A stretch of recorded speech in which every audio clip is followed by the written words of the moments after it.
He didn't respond to these verses. But I mean, it's amazing. I mean, you're quoting the speech of his God, and he giggles every time you quote it. He gets a nervous giggle and starts smiling and laughing at it, laughing at the word of his own God, which destroys his own position. Guys, how is Dawah seriously a thing? It's all, hey, everyone, look at us. We can completely contradict Allah and make all our followers just believe us, even when we're contradicting Allah. Isn't Dawah great?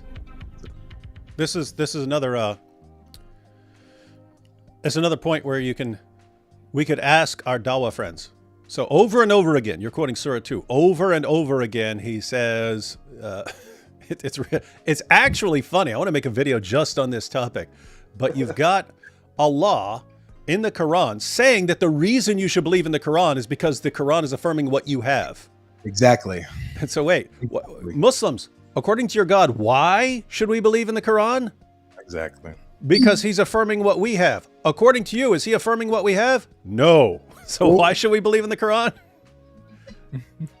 Because it's true. Wait a minute. He says he's affirming our book. You're saying he's a liar. Why should we believe in your Quran? We have no real reason. We have no reason. That was his reason for us believing for us. The reason we're supposed to believe in the Quran is because he's affirming our book. Hey, I'm affirming. Yeah. Come on, guys, work with me. I'm affirming your stuff. You affirm my stuff. You show me yours. I'll show you mine. That's how, it's something like that, right? And you guys just, he says it over and over and over again in Surah 2. And you say the exact opposite. And then you didn't cite Surah 2, you didn't quote Surah 285. That's in there too, because there's a ton of things in Surah 2. But 285, that's where he actually says, and do you only believe in part of the book and not all of it? He specifically says he'll send you to hell if you only believe in parts of it. I'm saying that because what is Islam ultimate truth telling us here? Oh yeah, you have parts of it. Okay, so we just believe parts of it? He says we'll go to hell if we believe in parts of it. Exactly. How you're not getting this? Islam ultimate truth. Your God says, if you Christians and Jews, if you just believe in part of your book and not all of it, I'm sending you to hell. So believe in all of it. Believe every last word. All of it. Don't just believe in part. And we say, Dawa guys, what are you supposed to do? Oh yeah, you're supposed to just pick out the parts that we say. Pick out the parts that we agree with. I don't know what to do. It's like, if I take you guys seriously, I have to consider your God a complete joke and your prophet like the dumbest moron in history. And that's what you want us to do. This is wild stuff, man. Yeah. Oh, stuff. Right. So we got to. No, go ahead. No, go ahead. That the Quran is trying to build its case.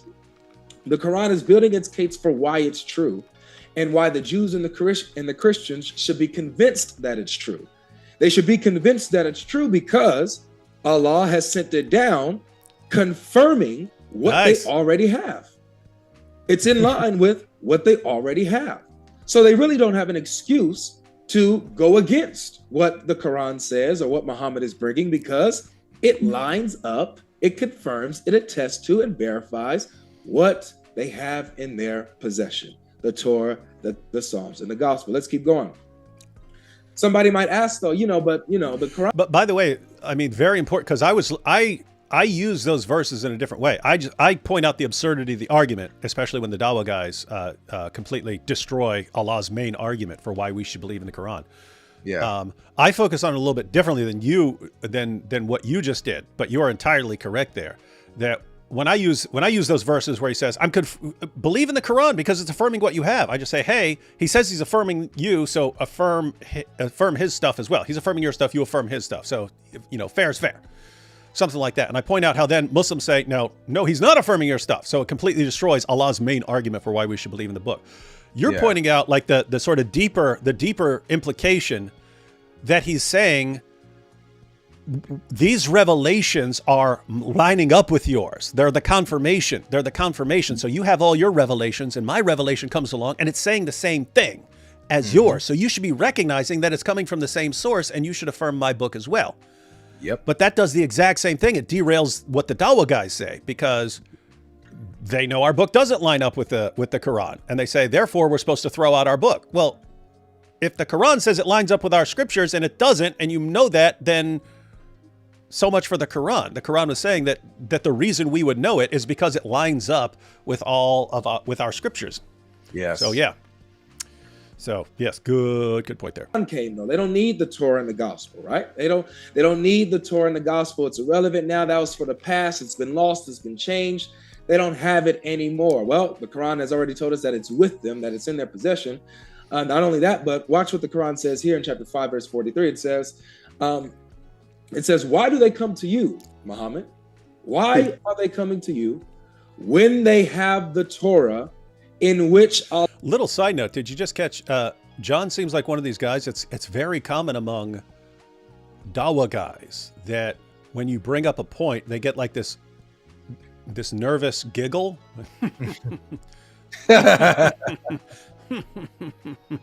Something like they all do that. It's weird. Yeah. Allah's judgments are in. So the Quran has a conversation happening between Allah and Muhammad where the Jews come to Muhammad for judgment, and it literally says that they have the Torah in which Allah's judgments are already in. They don't need to go to the Quran. In the 7th century, in Muhammad's time, the Torah was still valid for judgment, valid for use for the Jews.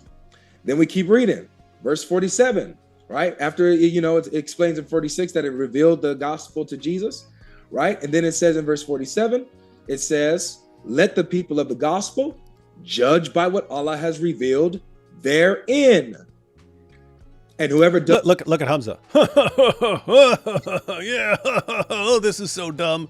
That's how they react. Instead of actually giving good, coherent responses, they're just like, if we just smile and giggle the entire time they're bringing up... Literally Rumsey, David. When I was debating the Three Stooges, Rumsey's argument was looks, his facial expressions. That was the best, I promise you. I kid you not. That's what he was doing. No arguments. And even Hamza and Muslim Cowboy kept telling Rumsey to be quiet. Like, be quiet. Stop, be shut up, man. Like, stop interrupting us. They were getting so annoyed with him. It was funny. But yeah, all he could do was make facial expressions. He couldn't even bring real arguments or anything.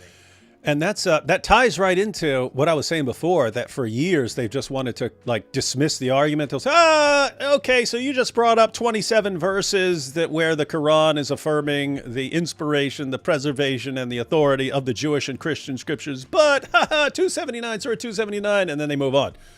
Or, we've already answered that, that's a dumb argument. You guys still bringing up this dumb argument. It's not even worth responding to it, They never actually give the one coherent response that we're looking for, we start to think, guys, the longer you go without actually giving a serious response, the longer you rely on little giggles and stuff like that to respond, the more convinced we become that you got nothing.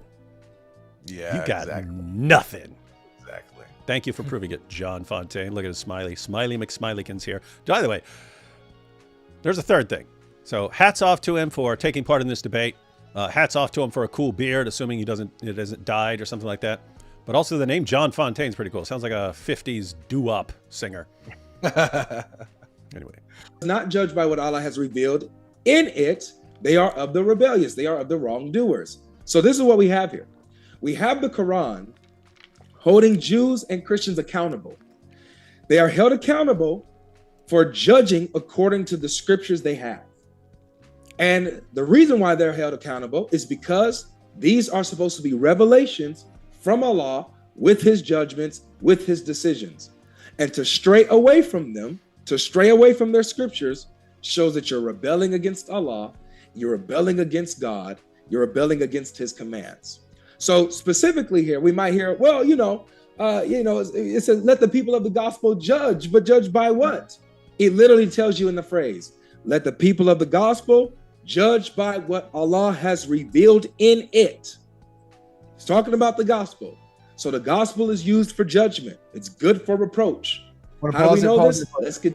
What's up? The reason why I highlighted that is because he did a video about a month ago saying that verse is not telling you to judge by the gospel. It's telling you just to judge. And he's actually trying to point it to the Quran, but not the actual gospel. So I just wanted to highlight that point there. He did a whole video on that. And in this entire debate, he didn't touch on that, actually.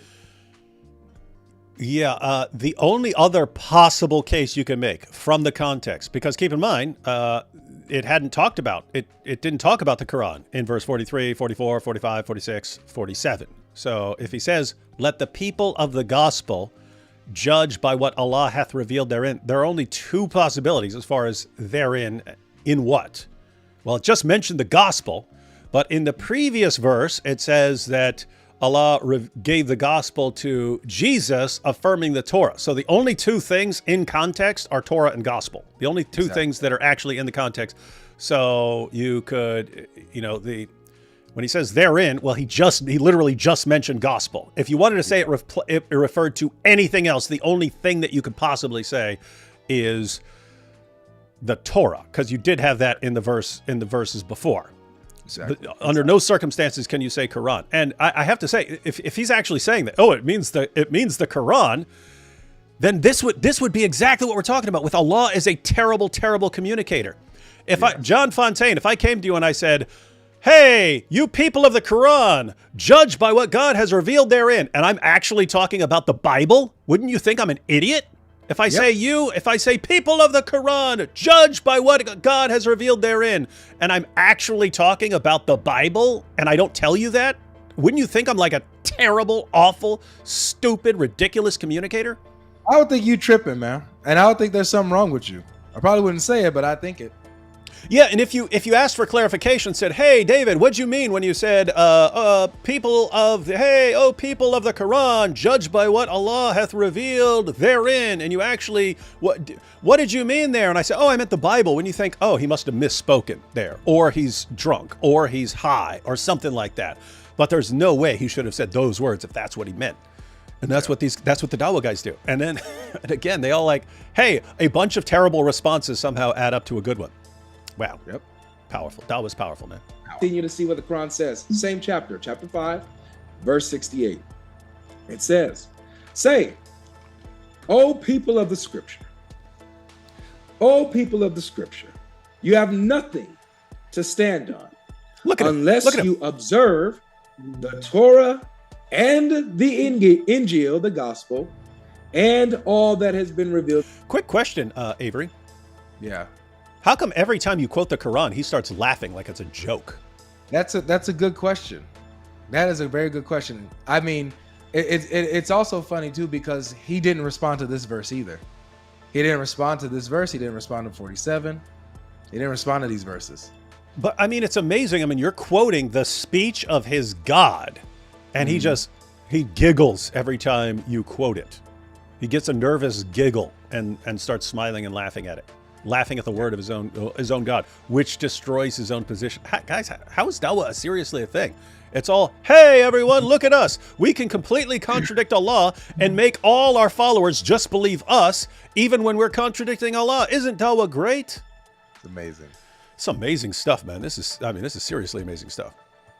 To you from your Lord. So what are they supposed to do? They have nothing, ladies and gentlemen. They don't have a thing if they're not observing the Torah and the gospel and what has been sent down to them from their Lord. So let me get this straight. The Muslims would have us believe that the Torah and the gospel has been corrupted, or it's been lost. It's in some phantom zone somewhere, somewhere in some dimension, maybe in universe 12 or something like that, where the Injil and the Torah is probably kept preserved there. It's not here in our world, though. It's not here. We don't have it. So Allah is telling the Jews and the Christians to observe books they don't have, judge by scriptures that's been distorted, judge by scriptures that are non-existent. And if they don't judge by these non-existent, distorted scriptures, they are of the rebellious people. They are the wrongdoers. They are disbelievers. Now, either Allah is ignorant, or nice. He's purposely deceitful. Nice. He knows that they're lost, knows that they're distorted. And by the way, isn't it interesting that any Christian can understand this in like a heartbeat? Any Christian, David. Any Christian can understand this line of thinking, man. It's literally, like you said, it's 2 + 2 = 4. So, man. But the Muslims, it just goes over there. They just don't understand it for the life of them. Yeah, they can't because the moment you understand it, you're out of Islam. The moment you understand it, you're an apostate.